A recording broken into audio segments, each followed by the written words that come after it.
أدام النفع بعلومه وعلومكم في الدارين آمين إلى أن قال وأما إسماعيل فالمراد به ابن إبراهيم الخليل عليهما السلام وقد تقدم ذكره في سورة مريم۔ اب مفسر رحمۃ اللہ علیہ فرماتے ہیں کہ اسماعیل علیہ السلام سے مراد سیدنا ابراہیم علیہ السلام کے بیٹے ہیں، اور آپ کا ذکر جو ہے وہ سورۃ مریم میں گزر چکا۔ وَقَضَى ادریس علیہ السلام، ان کا ذکر بھی گزر چکا ہے۔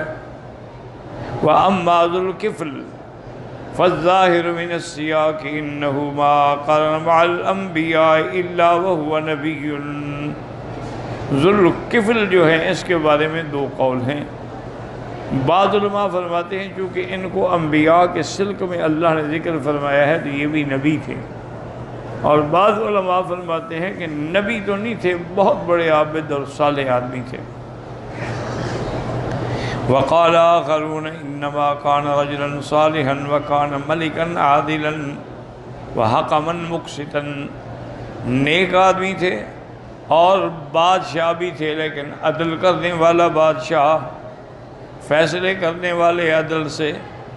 وتوقف ابن جریر فی ذلک واللہ اعلم، ابن جریر فرماتے ہیں کہ اس میں ہم توقف کرتے ہیں، نہ نبی کہتے ہیں نہ غیر نبی کہتے ہیں، اللہ کے علم میں ہے۔ قال ابن جریج المجاہد فی قولہ وذو الکفل قال رجل صالح غیر نبی، وہ نیک آدمی تھے لیکن نبی نہیں تھے۔ تکفل نبی قومہ ویکفیہ وابن قومہ ویقیمہم لہ ویقضی بینہم بالعدل ففعل ذلک فسمی ذو الکفل۔ وہ فرماتے ہیں کہ اصل میں انہوں نے تکفل نبی قومہ، قوم کے جو پیغمبر تھے ان کی کفالت اٹھائی کہ ان کے تمام معاملات کو وہ سنبھالیں گے، انہوں نے وفا کیا اور انصاف کے ساتھ ان کی خدمت کرتے رہے، اس لیے ان کا نام ذو الکفل ہو گیا۔ کفل کفالت سے زمانے سے ہوتا ہے، جیسے کہتے ہیں کفیل ہے فلاں اس کا۔ وَكَذَا رَوَى ابن ابی نجیح المجاہد ایضاً وروى ابن جریر حدثنا محمد بن المثنى قال حدثنا عفان قال حدثنا وہیب قال حدثنا داؤد عن مجاہد قال لما كبر اليسع قال لو انی استخلفت رجلا على الناس يعمل عليهم في حياتي حتى انظر كيف يفعل۔ کہتے ہیں کہ جب حضرت الیسع جو تھے وہ عمر زیادہ ہو گئی تو انہوں نے سوچا کہ میں کیوں نہ اپنا خلیفہ اپنی زندگی میں بنا دوں جو میرے بعد سارے معاملات کو سنبھالے، اور میں زندگی میں یہ بھی دیکھ لوں کہ وہ کیسے عمل کرتا ہے۔ فجمع الناس وقال من يتقبل مني بثلاث، انہوں نے لوگوں کو جمع کیا اور ان سے کہا کہ دیکھو بات سنو، جو آدمی میری یہ 3 باتیں پوری کرے گا میں اس کو اپنا خلیفہ بناؤں گا۔ پہلی بات یہ ہے کہ فَيَصُومُ النَّهَارَ وَيَقُومُ اللَّيْلَ وَلَا يَغْضَبُ، کہ دن کو روزے رکھے، رات کو تہجد میں کھڑا رہے اور کسی پر غصہ نہ کرے۔ قَالَ وَقَامَ رَجُلٌ تَزْدَرِيهِ الْأَعْيُنُ، ایک آدمی کھڑا ہوا جس کی آنسو بہہ رہے تھے۔ فَقَالَ أَنَا، میں کہوں گا۔ قال أنت تصوم النهار وتقوم الليل ولا تغضب قال نعم قال فرده ذلك اليوم وقال مثله في اليوم الآخر، اس نے کہا میں کروں گا آپ کے احکام کی پابندی۔ آپ نے کہا اچھا ٹھیک ہے کل آنا۔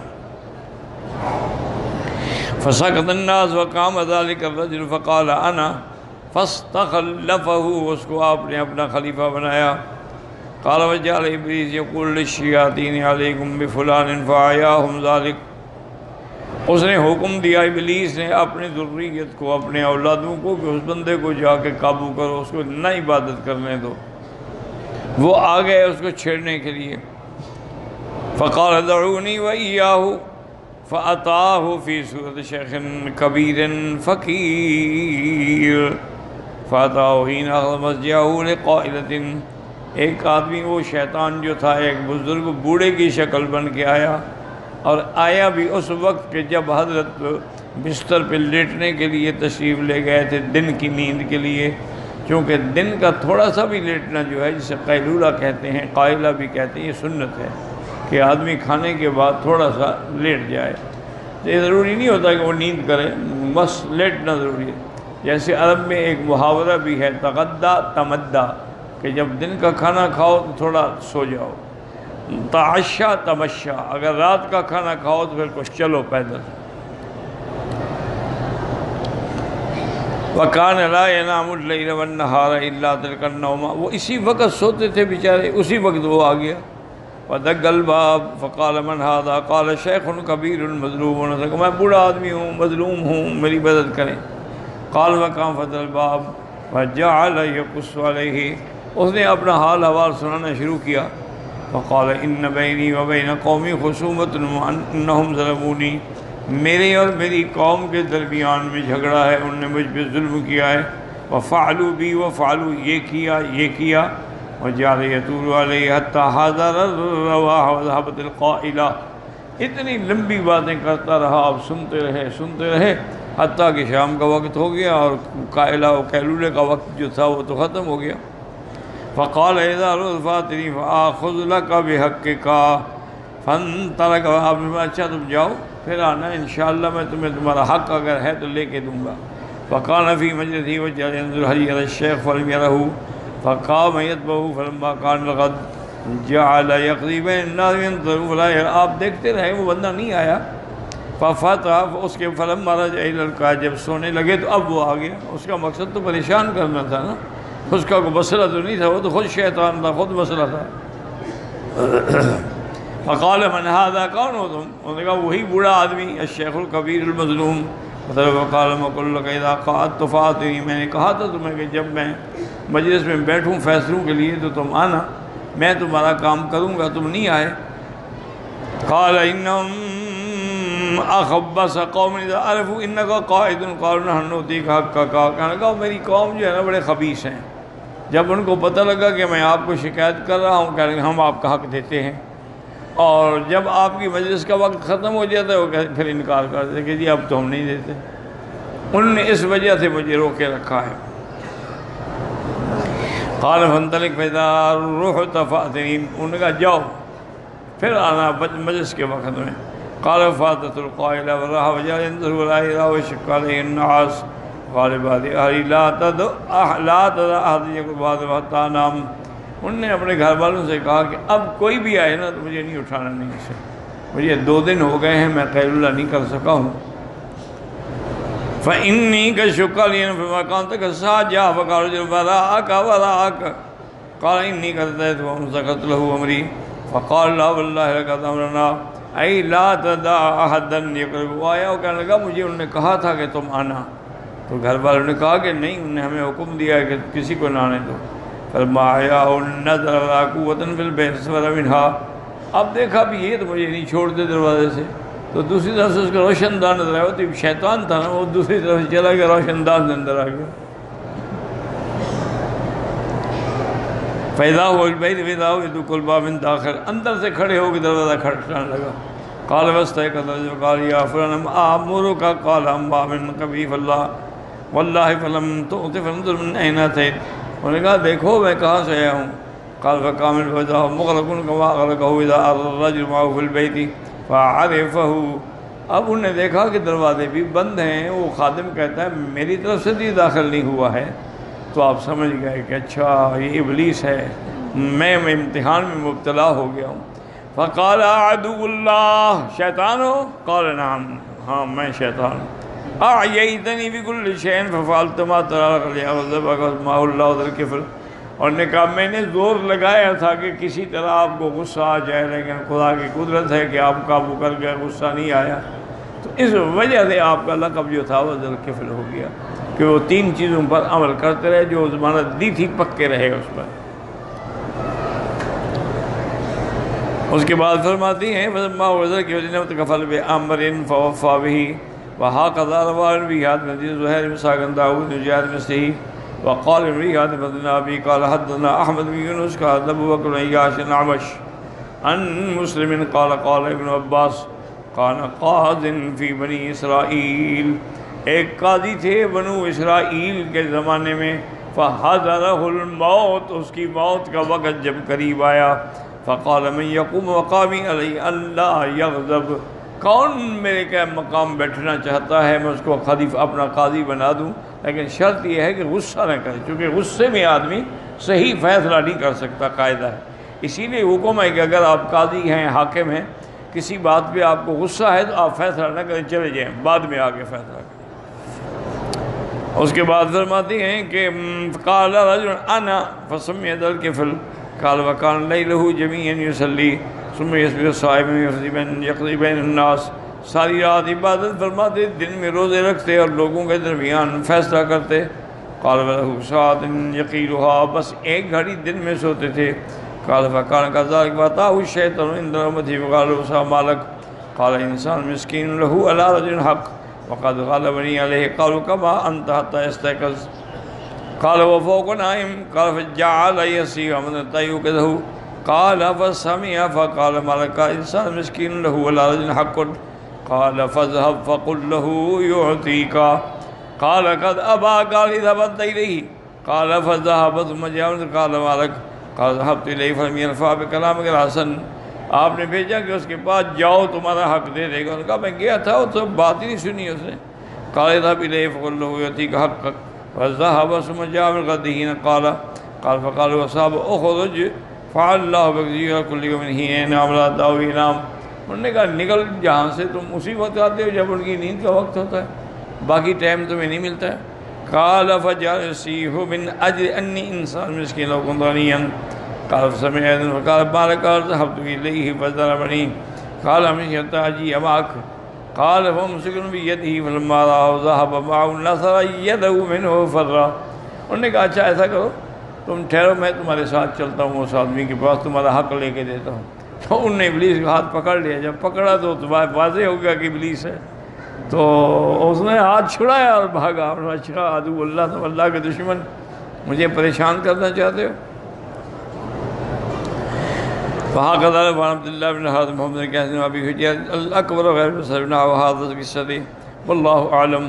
وقال مياد بن ابي قال حدثنا ابو الجماهر قال اخبرنا سعيد بن بشير حدثنا قتادة عن كنعان بن قاسم الاشعري ويقول على هذا المنبر، میں نے سنا تھا ابھی موسیٰ اشعری سے اسی منبر پہ کھڑے ہوئے یہ بات فرما رہے تھے، ما كان ذو الكفل بنبي، وہ نبی نہیں تھے، ولیکن کانی یعنی فی بنی اسرائیل صلی یصلی کل یوم 100 صلاۃ، 100 رکعات روزانہ پڑھتے تھے، فتکفر له ذو الکفل من بعدہ، وقال یصلی کل یوم 100 صلاۃ سمی ذو الکفل، تو ان کے بعد جو آئے وہ بھی اسی طرح، تو اس لیے ان کا لقب ہو گیا، وہ نبی نہیں تھے۔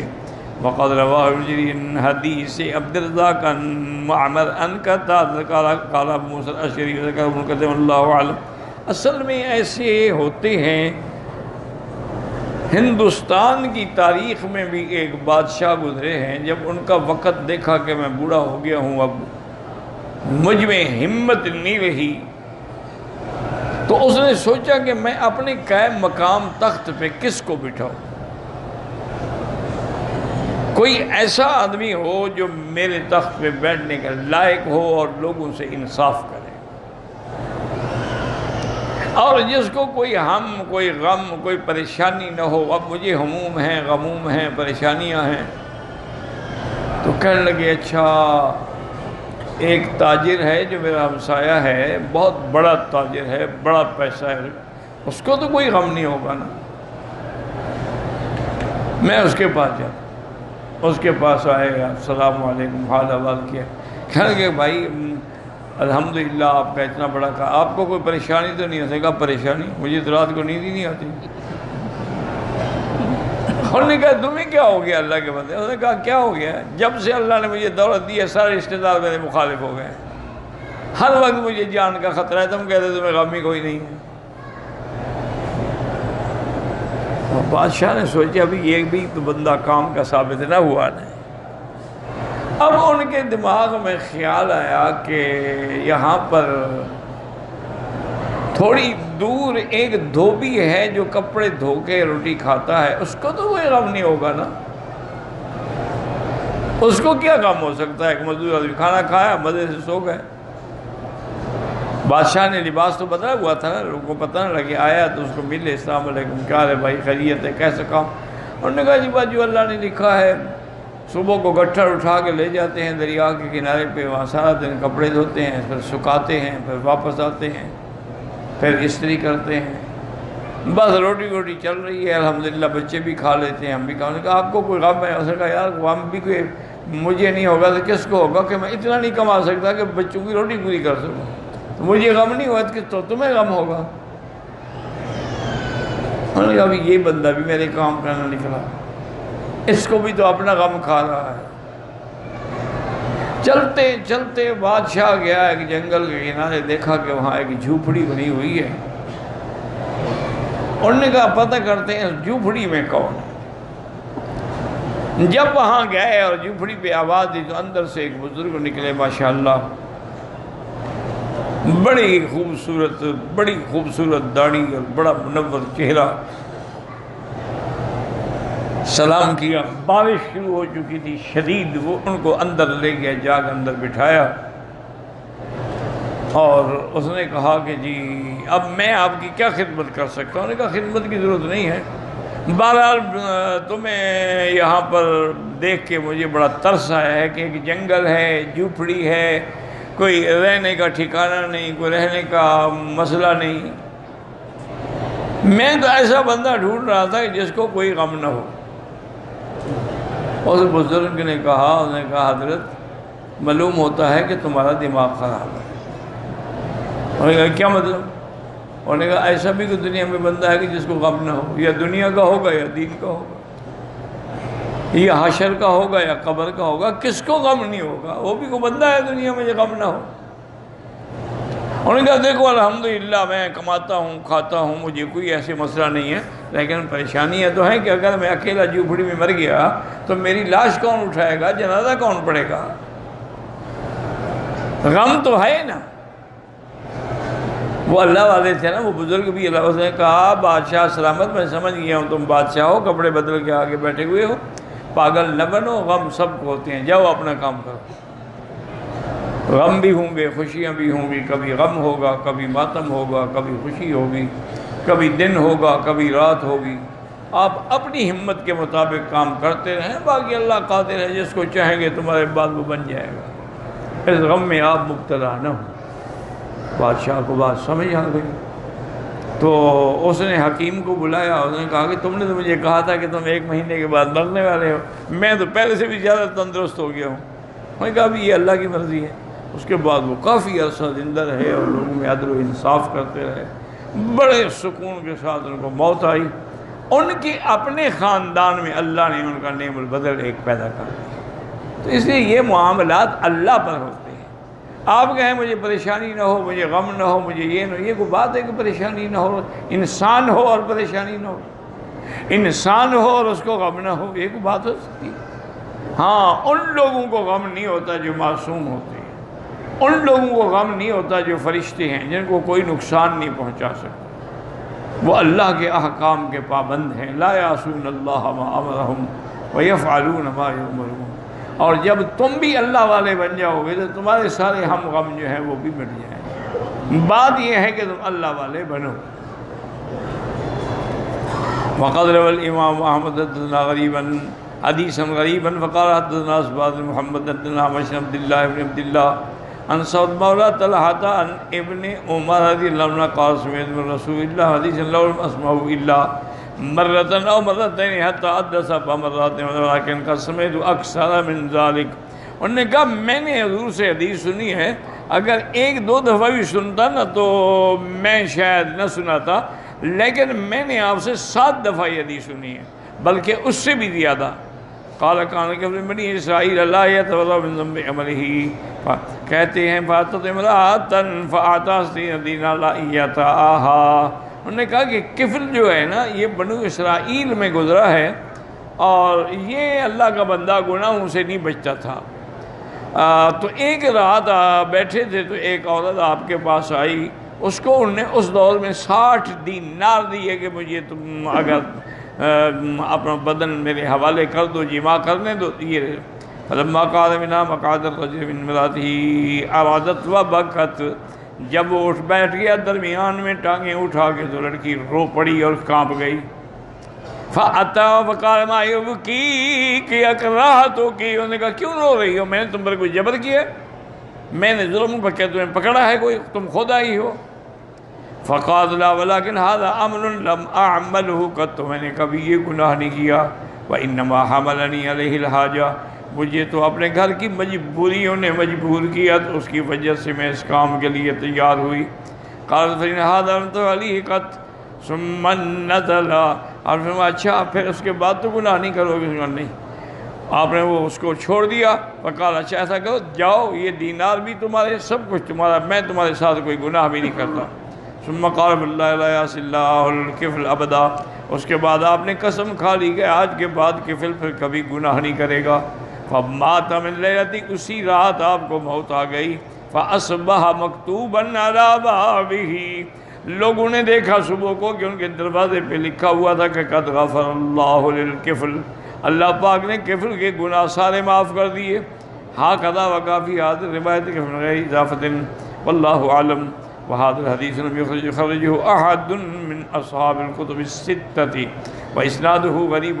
على كل تقديم لفظ الحديث إن كان الكفل فلم يقل ذل الكفل، ہو سکتا ہے کہ کفل اور آدمی ہو اور ذل کفل اور ہو، ورنہ ذل کفل کے بارے میں جو روایت